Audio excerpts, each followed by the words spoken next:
कृष्णा। ओम श्री परमात्मने नमः। मेरा आपसे अनुरोध है कि जब भी आप इस गीता के वाचन का श्रवण करिए, आप अपने मनन में 2 बार 3 बार प्रिय श्री राधा रानी, माधव, केशव, जिसका भी हो सके अपने मन में स्मरण करिए, तभी इसका श्रावण प्रारंभ करिए। यह आपके लिए अनुचित रहेगा। तो चलिए शुरू करते हैं।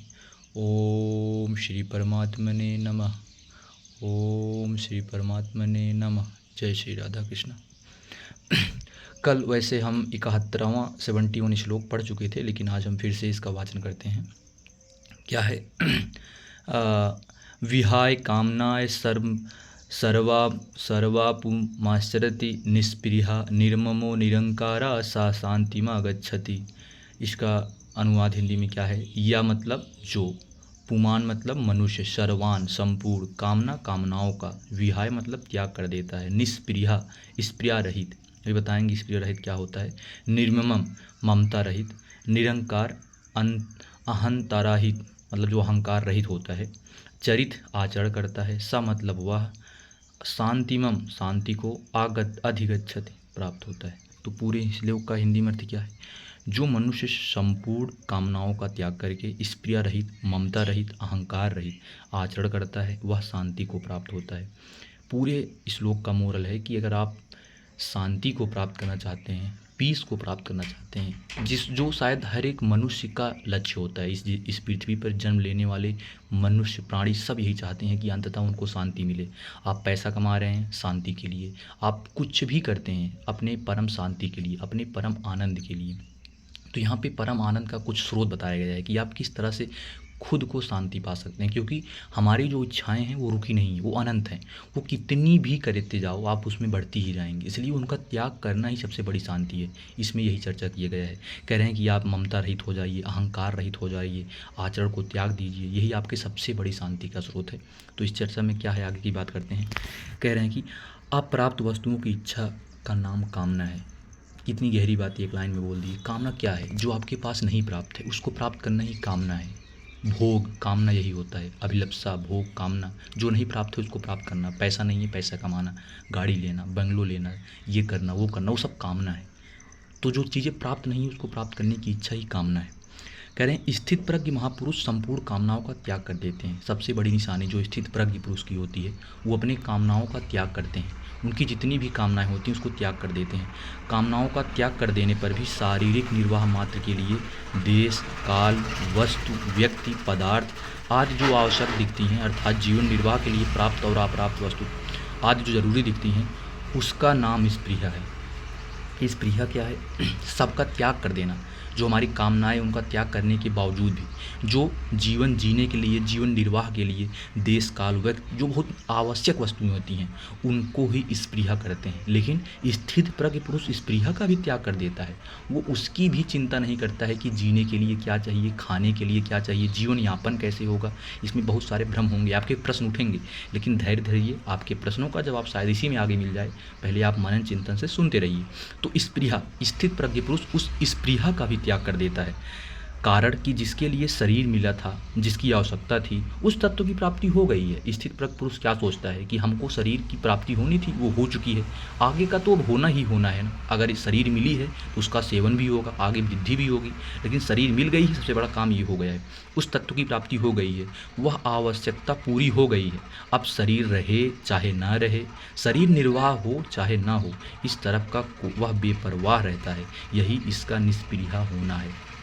निष्पृहा मतलब उन सभी वस्तुओं का निर्वाह ना, चिंता ना करना।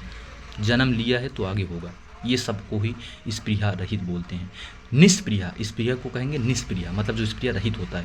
निष्पृहा होने का अर्थ यह नहीं है कि वह निर्वाह की, आपका हो सकता है कि कैसे निर्वाह करेंगे, कैसे जीवन यापन करेंगे अगर हम स्पृहा रहित भी हो जाएंगे। तो वहाँ कह रहे हैं निष्पृहा रहित का अर्थ है, निष्पृहा रहित का अर्थ है कि यह नहीं है कि वह निर्वाह की वस्तुओं का सेवन करता ही नहीं है। मतलब ऐसा भी नहीं है कि आपको पानी मिले तो आप उसका भी त्याग कर देंगे, ये गलत है।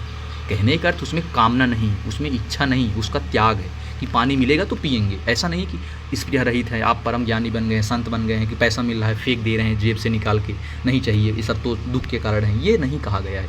गीता का तो यही परम आनंद है कि आपको सुख नहीं, शांति नहीं, जीवन जीने के मार्ग दिखाती है। हम इसीलिए आपसे विनती करते हैं, विनम्रता करते हैं कि आप 5 मिनट अपने जीवन में इसका स्मरण करिए। आपके जीवन में परिवर्तन आना ही आना है, लेकिन आप किसी भी समय 5 मिनट इसका वाचन करिए, सुनिए। इसमें जो बातें लिखी गई हैं, सोचिए सतयुग की बातें आज कलयुग के हिसाब से कितनी सटीक बैठ रही हैं। तो कुछ तो इसमें है छुपाना रहस्य, जो श्री कृष्ण ने उतना पहले ही बता दिया था कि आज के युग की बातें के परिप्रेक्ष्य बैठ रहा है। सोचिए कितनी गहरी, कितनी मार्मिक, कितनी तार्किक बातें हैं। सतयुग की लिखी गई बातें आज के समय में आपके हिसाब से फिट बैठ रही हैं। तो और क्या चाहिए, और क्या चमत्कार। यही तो गीता का चमत्कार है। गीता एक बुक नहीं, एक चमत्कार है जो सब नहीं कर सकते हैं। और इसकी सबसे बड़ी विशेषता क्या है कि लोग इससे दूर भागते नहीं हैं, इसको दूर भगाते हैं माधव जी। वे चाहते हैं कि इसका सेवन कोई ना कर पाए।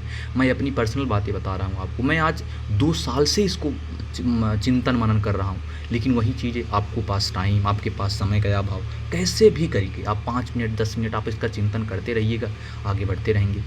तो आगे क्या कह रहे हैं, वस्तुओं का सेवन करता ही नहीं है, वह निर्वाह वस्तु का सेवन भी करता है, पाथ्य कुपाथ्य भी ध्यान रखता है। अर्थात पहले साधना अवस्था में शरीर आदि के साथ जैसा व्यवहार करता था वैसा ही व्यवहार अब भी करता है, परंतु शरीर बना रहे तो अच्छा है, जीवन निर्वाह वस्तुएं मिलती रहे तो अच्छा है, ऐसी उसके भीतर कोई परवाह नहीं है। बताए ना, वो ये तो करता है कि आपके पास भोजन मिला तो कर लेगा, पानी मिला तो कर लेगा, अपने कर्म करता जाएगा, लेकिन उसके पास चिंता नहीं है उस चीज़ की, नहीं मिलेगा तो क्या होगा। सेम चीज़ ही बता रहे हैं। करें इस अध्याय के 55वें श्लोक में प्रजाहित यदा कर्मस्य पदों से कामना त्याग की जो बात कही थी, वही बात यहाँ विहाय कामनाएं सर्वान पदों से कही गई है। इसका तात्पर्य है कि कर्म योग में संपूर्ण कामनाओं का त्याग किए बिना कोई स्थित प्रज्ञ नहीं हो सकता है, क्योंकि कामनाओं के कारण ही संसार के साथ संबंध जुड़ा है। कामनाओं के सर्वथा त्याग करने में संसार के साथ संबंध रह ही नहीं सकता, क्योंकि कामना का त्याग करना क्यों जरूरी है, क्योंकि कामना के साथ संसार का संबंध जुड़ा हुआ है। आप जिसके साथ कामना करते हैं उसके साथ संबंध जोड़ते हैं, और संबंध जोड़ना स्थित प्रज्ञ न होने की निशानी है। फिर क्या कह रहे हैं, निर्ममा स्थित प्रज्ञ महापुरुष ममता सर्वथा त्याग कर देता है। ममता सबसे बड़ा कामना का वाचक है। अगर आप किसी चीज़ में ममता करते हैं तो उसके प्रति कामना उत्पन्न होती है। ममता भी कामना का सबसे प्रमुख स्रोत है। कामना मतलब किसी चीज़ की चाह, ममता मतलब उससे प्रेम। अगर आप किसी से कामना प्रस्तुत करेंगे, ममता प्रस्तुत करेंगे, तो उसमें कामना आना ही आना है। कह रहे हैं स्थित प्रज्ञ पुरुष इसका भी त्याग करता है।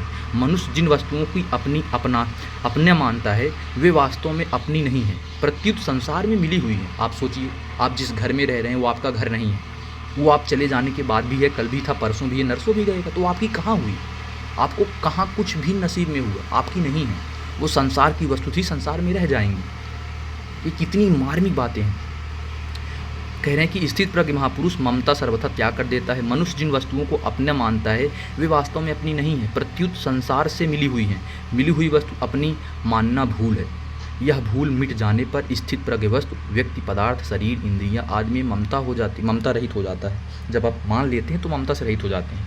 कह रहे हैं कि यह शरीर मैं ही हूँ, इस तरह से शरीर में तदात्म मानना अहंकार स्थित प्रज्ञ में यह अहंकार नहीं रहता। शरीर, इंद्रियां, मन, बुद्धि आदि सभी किसी प्रकाश में दिखते हैं। जो मैंपन है उसका भी किसी प्रकाश में भान होता है। अतः प्रकाश की दृष्टि से शरीर, इंद्रिय, मन, बुद्धि, अहंता ये सभी दृश्य से अलग होता है। यह नियम ऐसा अनुभव हो जाने से स्थित प्रज्ञ निरंकार रहित हो जाता है। अर्थात किसी भी चीज़ को देखना है तो उस पन से बाहर होके सोचिए, तभी आप उस चीज़ के ममता रहित हो सकते हैं। अर्थात किसी वस्तु की कामना कर रहे हैं तो उस वस्तु से बाहर उठिए, उससे अलग विचार होकर सोचिए, तब आप समझ सकते हैं। जैसे अगर किसी चीज़ के जादू को देखना है, उसकी जादू को देखेंगे तो नहीं समझ पाएंगे, जादू से हटकर सोचेंगे ये ऐसे कैसे कर रहा होगा, तो आप उसको समझ पाएंगे। तो यहाँ भी वही कहा जा रहा है, कामना से हटकर सोचिए। करें स्थित प्रज्ञ शांति को प्राप्त होता है। कामना, स्पृहा, ममता। स्थित प्रज्ञ शांति को कब प्राप्त होता है, जब वह कामना, स्पृहा, ममता, अहंता इन सभी से रहित हो जाता है। क्या क्या, कामना किसी चीज़ की चाह, स्पृहा जीवन जीने की योग्य वस्तुओं का भी त्याग, ममता किसी चीज़ के लिए प्रेम, अहंता अहंकार, इन सभी से अगर रहित, इन सभी को त्याग देते हैं तो शांति को प्राप्त होते हैं, और वही स्थित प्रज्ञ होते हैं। जो स्थिरता, जो कभी बदलते नहीं, वही स्थित प्रज्ञ होते हैं। फिर क्या कह रहे हैं, शांति आकर प्राप्त होती है ऐसी बात नहीं है, प्रत्युत शांति तो मनुष्य मात्र में स्वतः सिद्ध है, केवल उत्पन्न एवं नष्ट होने वाली वस्तुएं सुख भोगने की कामना करने से, ममता का संबंध रखने से ही अशांति होती है। चलिए, थोड़ा सा अविलंब होने के कारण मोबाइल की चार्जिंग कम है, इसलिए आगे बढ़ते हैं। फिर से कह रहे हैं कि स्थित परक शांति को प्राप्त होता है कामना, स्पृहा, ममता, अहंता, इन सभी से जब त्याग कर देता है शांति आकर प्राप्त होती है। ऐसी बात नहीं कि प्रत्युत शांति तो मनुष्य मात्र में स्वतः सिद्ध है, केवल उत्पन्न एवं नष्ट होने वाली वस्तुओं से सुख भोगने की कामना करने से, उनमें ममता का संबंध रखने से अशांति होती है।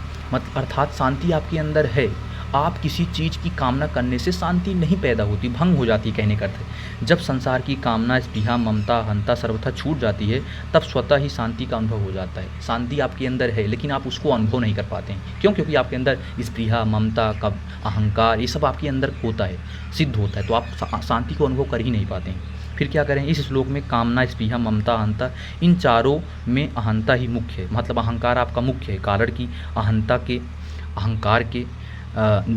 अहंकार के निषेध से सबको निषेध हो जाता है। अर्थात यदि मैंपन की नहीं रहेगा तो फिर मेरापन कैसे रहेगा, और कामना भी कौन करेगा और किस लिए करेगा। अर्थात सबसे बड़ा क्या है, अहंकार है। जैसे आप अपने पन को मानते हैं, आप अपने शरीर पर अहंकार करते हैं, आप किसी भी चीज़ पर अहंकार करते हैं, लेकिन जब किसी चीज़ पर अहंकार करना छोड़ देंगे तो उसमें कामना ही पैदा कहाँ होगा। कामना नहीं होगा तो स्पृहा नहीं होगा, स्पृहा नहीं होगा तो आप ममता नहीं करेंगे, ममता का नहीं करेंगे तो प्रज्ञापूत बन जाएंगे। अर्थात इन सभी में सबसे महत्वपूर्ण क्या है, अहंता, अर्थात अहंकार। किसी चीज़ के लिए त्याग कर देना। आपके पास फ़ोन है तो आपको उसका अहंकार है, आपके उस पर प्राउड है, हमारे पास है, लेकिन उसका त्याग करने से ही आपके पास कामना विलुप्त हो जाएगी, आपके पास ममता विलुप्त हो जाएगी और आप स्थित प्रज्ञ बन जाएंगे। कह रहे हैं जब निरंकार कहने मात्र से कामना आदि का त्याग उसके अंतर्गत आ जाता था, तो फिर कामना आदि के त्याग का वर्णन क्यों किया गया। इसका उत्तर यह है कि कामना, स्पृहा, ममता, अहंता, इन चारों में कामना स्थूल है, कामना से सूक्ष्म स्पृहा, स्पृहा से सूक्ष्म ममता। सबसे छोटा क्या है, कामना, कामना से भी छोटा क्या है, स्पृहा, स्पृहा से भी छोटा क्या है, ममता, ममता से भी छोटा क्या है, अहंकार।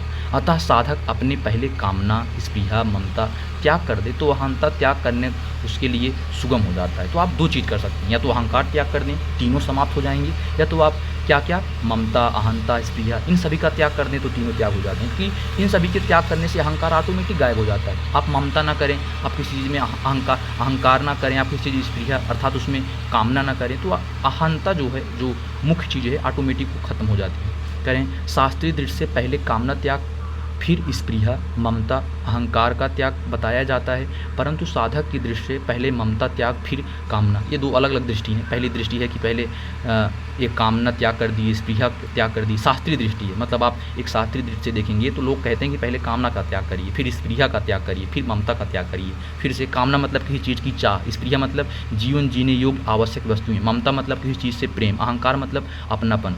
ये सभी त्याग करना ही शास्त्रीय दृष्टि से है, परंतु अहंकार का त्याग करना ही ममता प्राप्त वस्तु का कामना अप्राप्त वस्तु की होती है। सबसे पहले ममता त्याग करना सुगम पड़ता है। मनुष्य पहले ममता अर्थात प्राप्त वस्तुओं के संबंध में ही फंसता है। पहले ममता त्याग करने से निष्काम होने का सामर्थ्य आ जाता है, कामना का त्याग करने से निष्पृहा होने की सामर्थ्य आ जाता है, और निष्पृहा त्याग करने से निरंकार होने की सामर्थ्य आ जाता है। शास्त्रीय दृष्टि के अनुसार चलने से मनुष्य पंडित हो जाता है, और साधक की दृष्टि के अनुसार चलने से मनुष्य अनुभवी हो जाता है। अनुभवी और पंडित दो अलग अलग कार्य हैं। अर्थात शास्त्रीय दृष्टि का पालन करेंगे तो वही पंडित है। पंडित कोई जाति विशेष नहीं है, पंडित एक ज्ञान योगी पुरुष है। पंडित वो सभी हैं जिसके पास ज्ञान है। पंडित आप हैं, क्योंकि आप गीता का श्रवण कर रहे हैं, गीता को सुन रहे हैं, उसके पालन कर रहे हैं पालुओं को, तो आप भी पंडित हैं। आप ज्ञान के लिए प्रेरित हैं, आप कुछ जानना चाहते हैं, आप हमेशा कुछ ना कुछ जानने के लिए प्रेरित हैं, तो आप पंडित हैं। पंडित कोई एक विशेष पहचान नहीं है, कोई विशेष जाति नहीं है। पंडित एक कर्म है। जब आप वेदों को खोलेंगे तो पंडित का अर्थ था ज्ञानी, जो पढ़ सकता है, जिसके पास ज्ञान हो, जो शिक्षा दे सकता है। तो पंडित कोई जाति नहीं, पंडित अर्थ होता है ज्ञान। जो ज्ञान को ग्रहण करता है वो पंडित है, शास्त्रीय दृष्टि का जो पालन करता है वो पंडित है। तो आगे क्या कह रहे हैं, अहंता ममता रहित होने का उपाय। यहाँ क्या कह रहे हैं, अहंकार से ममता कैसे रहित मतलब त्यागा जा सकता है। कह रहे हैं कर्मयोगी दृष्टि से मेरा कुछ नहीं है, क्योंकि मेरा किसी वस्तु, व्यक्ति, परिस्थिति, घटना, अवस्था आदि पर स्वतंत्र अधिकार नहीं है। अर्थात जो कर्मयोगी होते हैं वो ये कहते हैं कि मेरा कुछ नहीं है, क्योंकि मेरा किसी व्यक्ति, वस्तु, परिस्थिति आदि घटना आदि पर स्वतंत्र अधिकार नहीं है। जब मेरा कुछ नहीं है तो मेरे को कुछ चाहिए नहीं, क्योंकि अगर शरीर मेरा है तो मेरे को अन्य जल, वस्तु आदि की आवश्यकता है ही नहीं। जब शरीर मेरा है ही नहीं तो मेरे को किसी चीज़ की आवश्यकता नहीं है। जब मेरा कुछ नहीं है तो मेरे को कुछ नहीं चाहिए। तो फिर मैं क्या कर रहा हूँ, क्योंकि मैं तो किसी व्यक्ति वस्तु शरीर स्थित प्रज्ञ आदि को पकड़ने से ही होता हूँ। कितनी गहरी बातें हैं, आप इसमें कई प्रश्न उठा सकते हैं, लेकिन हाँ समझने की कोशिश करिए। कह रहे हैं कि किसी चीज़ की चाह ना करना, क्योंकि आप तो शरीर हैं, आपको क्या चाहिए, कुछ नहीं। आप जिस चीज़ को पकड़ के रखे हैं वही आपका अहंकार, ममता, ये सभी है। आप किसी चीज़ को पकड़े हुए हैं, पकड़े हुए ना मतलब आप उसमें ममता पैदा किए हैं, कामना पैदा की है, अहंता पैदा की है, वही आपको एक अहंता का सबसे बड़ी निशानी है। कह रहे हैं मेरे कहने वाले शरीर आदि का मात्र संसार के साथ सर्वथा अभिन्न संबंध है, इसलिए अपने कहलवाने शरीर आदि से जो कुछ है करना है वह सब केवल संसार के हित के लिए ही करना है, क्योंकि मेरे को कुछ चाहिए ही नहीं। ऐसा भाव होने पर मैं एक देश यापना आपसे मिट जाता हूँ। फिर क्या कह रहे हैं, कह रहे हैं मिट जाता हूँ। कर्मयोगी अहंता ममता रहित हो जाता है। कह रहे हैं कि सांख्य योग की दृष्टि प्राणी में मैं हूँ, इस प्रकार अपने स्वरूप स्वतः सिद्ध सत्ता या हूँ। वास्तव में मैं को लेकर अगर मैं ना रहूँ तो नहीं रहेगा, प्रत्युत रहेगा ही नहीं, मतलब अपनापन छोड़ देना ही।